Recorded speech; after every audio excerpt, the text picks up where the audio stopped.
बिस्मिल्लाहिर्रहमानिर्रहीम, अस्सलाम वालेकुम। आप देख रहे हैं फ़याज़ महमूद यूट्यूब चैनल। और आज जो मैं आपसे कहानी शेयर करने जा रहा हूँ वो एक करप्शन कहानी है, लेकिन आपको लगेगा यूँ कि जैसे कोई मैं फ़िल्म की बात कर रहा हूँ, ये फ़िल्मी कहानी की बात हो रही है। इसलिए आपने कहीं जाना नहीं है, इसको मुकम्मल सुनिए और जानिए अल्फ़ा ज़ुलू ये कौन है जिसने ये करप्शन की एक पूरा जाल बुना।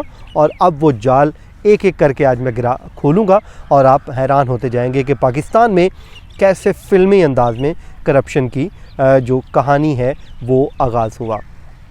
हम बात करते हैं साल 2014 की। जी हाँ, साल 2014 में दो शख्सियात, जिसमें एक का नाम है पीर दरवेश और दूसरी शख्सियत है उसका नाम है आज़म वज़ीर, वो सिंध से चलते हैं और सिक्योरिटी एक्सचेंज कमीशन के दफ्तर में पहुंच जाते हैं।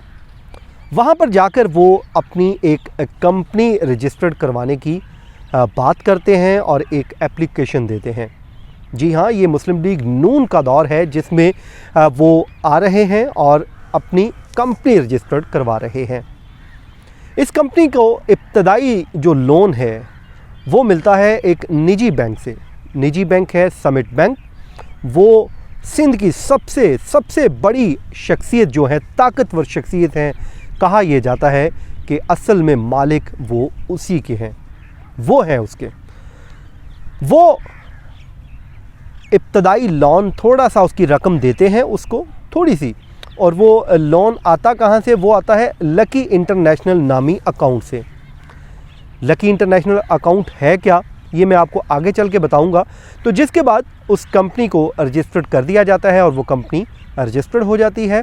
और जैसे ही ये कंपनी रजिस्टर्ड होती है और फौरी तौर पे उसको लोन मिलता है उस कंपनी के नाम पे, और वो मिलता है 700 मिलियन।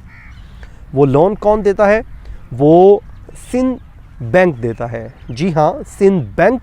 वो सिंध बैंक का जो लोन है वो उसके बाद वो कहाँ से शिफ्ट होता है? अब कंपनी स्टार्ट बनी है, मामूली सी रकम की वो मालिक है, लेकिन वो इतनी बड़ी रकम लेने में कामयाब हो जाती है। इसमें भी दो शख्सियात इन्वॉल्व थी, एक हुसैन लवाई, दूसरे बिलाल शेख। ये CEO रहे हैं सिंध बैंक के। और उसके बाद वो रकम जाती कहाँ पे, अब मैं आपको बताता हूँ।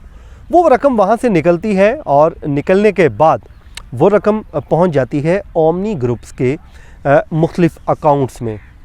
जी हाँ, ओमनी ग्रुप वो ग्रुप है जिसको सब्सिडी अगर सिंध हुकूमत कोई देती है तो 70 से 80% जो सब्सिडी है वो ओमनी ग्रुप उठाता है। जी हाँ, ये है वो ग्रुप जो बहुत करीब समझा जाता है हुक्मरान जमात के सरबराह, पाकिस्तान पीपल्स पार्टी के साबिक जो सदर रहे हैं, सदर पाकिस्तान आसिफ अली जरदारी के। और उसके बाद ये रकम मुख्तलिफ अकाउंट से होती हुई वो अखराजात पूरे होते हैं।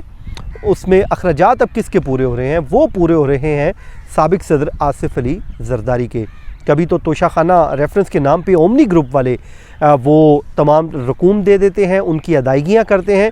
कभी बैरून मुल्क अगर कोई जायदाद ख़रीदी जाती है तो वो ओमनी ग्रुप सामने आता है और ये रकूम दे दी जाती है अदा। अब इसमें जो तफ्तीश करने वाले लोग बड़े परेशान थे कि ये आखिर मौमा है क्या कि ओमनी ग्रुप उठता है और जरदारी साहब के तमाम अखराजात आके पूरे कर देता है। अब मैं आपको बताता हूँ, ये कहानी है फ़ेक अकाउंट की, और ये फ़ेक अकाउंट है लकी इंटरनेशनल अकाउंट, जो साबित हो चुका है कि वो खालिस्तन फ़ेक अकाउंट था। और उसका मकसद सिर्फ़ और सिर्फ ये था कि रकूम वहाँ से आती थी और उस अकाउंट में जाती थी। एक A1 इंटरनेशनल नामी अकाउंट था, उससे डिस्पर्स होती थी, लकी इंटरनेशनल नामी अकाउंट में आती, फिर वहाँ से मुख्तलिफ अकाउंट्स में वो डिस्पर्स हो जाती और देन आगे जाकर उनको मनी लॉन्ड्रिंग कर दी जाती और बैरून मुल्क चली जाती। अब हम गुत्थी सुलझाते हैं समिट बैंक की। समिट बैंक से मुतालिक नैब ये कहती है कि वो बैंक है बेसिकली साबिक सदर आसिफ अली जरदारी का, और हुसैन लवाई उनके फ्रंट मैन हैं। वो ये क्यों कहता है? उनका ये कहना है कि हुसैन लवाई उनके फ्रंट मैन हैं, जबकि समिट बैंक की बिल्डिंग जिस प्लॉट पे बनी हुई है वो मोहतरमा बेनज़ीर भुट्टो साहिबा का था, और उसके बाद ये जरदारी साहब ने उनको अपने नाम पे ट्रांसफ़र करवा लिया। ट्रांसफ़र करवाने के बाद इस पर समिट बैंक बनवा लिया, और नैब ये कहती है कि जब इन्हीं के प्लॉट पे बना है और ये प्लॉट भी उनका है, उसके बाद आगे जो लिंक्ड हैं सारे लोग जरदारी साहब से हो रहे हैं, तो इट मीन्स ये बैंक असल मालिक जरदारी साहब हैं।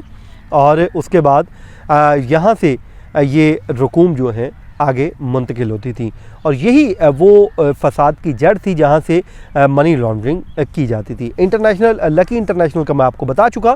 अब मैं केस जिसकी बात कर रहा हूँ वो केस है साबिक सदर आसिफ अली जरदारी के ख़िलाफ़ चलने वाला मेगा मनी लॉन्ड्रिंग केस। अब आपको समझ आई होगी कि mega money laundering case Hussain Lawai उसमें मरकज़ी किरदार हैं, जबकि साबिक सदर आसिफ अली जरदारी, इसी तरह उनकी हमशीरा फरियाल तालपुर साहिबा समेत तकरीबन 28 से 30 मुल्ज़मान हैं जो इसमें नामज़द मुल्ज़िम हैं। अब आपको समझ आई होगी कि ये अल्फ़ा ज़ुलू जो कोड वर्ड था वो था साबिक सदर आसिफ अली जरदारी के नाम पे, यानी कि ए से आसिफ, ज़ुलू से जरदारी, और इस नाम पे कंपनी रजिस्टर्ड करवाई गई SECP में, और उसके बाद वहाँ पर ये करप्शन की कहानी शुरू हुई। और अब जाके 2018 में जब ये मामला सामने आया, फ़ेक अकाउंट्स खुले, तो ये करप्शन की कहानी पकड़ी गई और ये करप्शन का एक सुराग सामने आ गया। अब इस पे ट्रायल चल रहा है, एविडेंस जमा हो चुका है। ये कोई बात मैंने अपने पास से नहीं की, बल्कि नैब की जो तफ्तीशी रिपोर्ट है जिसमें इन्वेस्टिगेट किया गया है वो अब इस्लामाबाद की एहतसाब अदालत में एहतसाब अदालत नंबर 2 के जज आज़म ख़ान के सामने पेश किया जा चुका है, और ये तमाम तर डॉक्यूमेंट वहाँ पे एग्जिबिट हो चुके हैं। गवाहान भी पेश होकर अपने बयानात कलमबंद करवा चुके हैं। मेगा मनी लॉन्ड्रिंग केस भी अब उसी नौइयत का बनता जा रहा है जिस तरह का पार्क लेन है, और ये थी वो कहानी। आपको बज़ाहिर ये लगेगा कि ये कोई फ़िल्म चल रही है, बल्कि फ़िल्म नहीं, ये पाकिस्तान की एक जीते जागती कहानी है, और ये रियल कहानी है जो 2014 में शुरू होती है, और एक पूरा जाल, पूरा नेटवर्क बनाया जाता है और एक तरीका इख्तियार किया जाता है जिस तरीके के तहत ये करप्शन की जो अजब करप्शन की गज़ब कहानी आपके सामने मैंने पेश कर दी। और इस तरीक़ाकार के तहत ये मनी लॉन्ड्रिंग की गई, और बाहर जरदारी साहब के लिए जो रकूम थी वो बाहर भेजी गई, उनके लिए जायदादें ली गई, और ये ओमनी ग्रुप है। इससे मुतल्लिक ये कहा जाता है कि ये जरदारी साहब के ख़ासुल ख़ास है।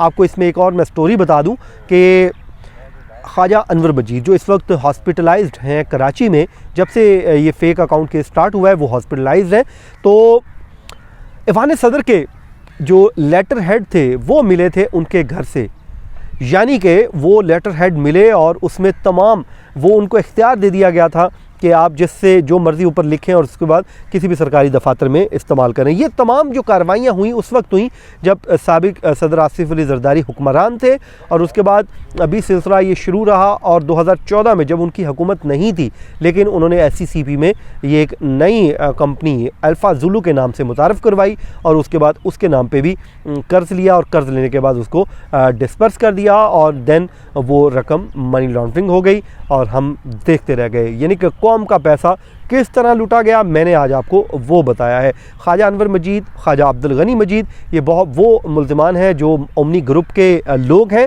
और सिंध हुकूमत बड़ी मेहरबान है इन पे। यानी कि अगर कोई सब्सिडी मिलती है काश्तकारों को तो उसका 80 या 70% ये उठा के ले जाते थे। अगर कोई ग्रोर्स के लिए कोई स्कीम आती थी तो उसका भी फ़ायदा ये उठाते थे, और 70 से 80% ये उठाते थे।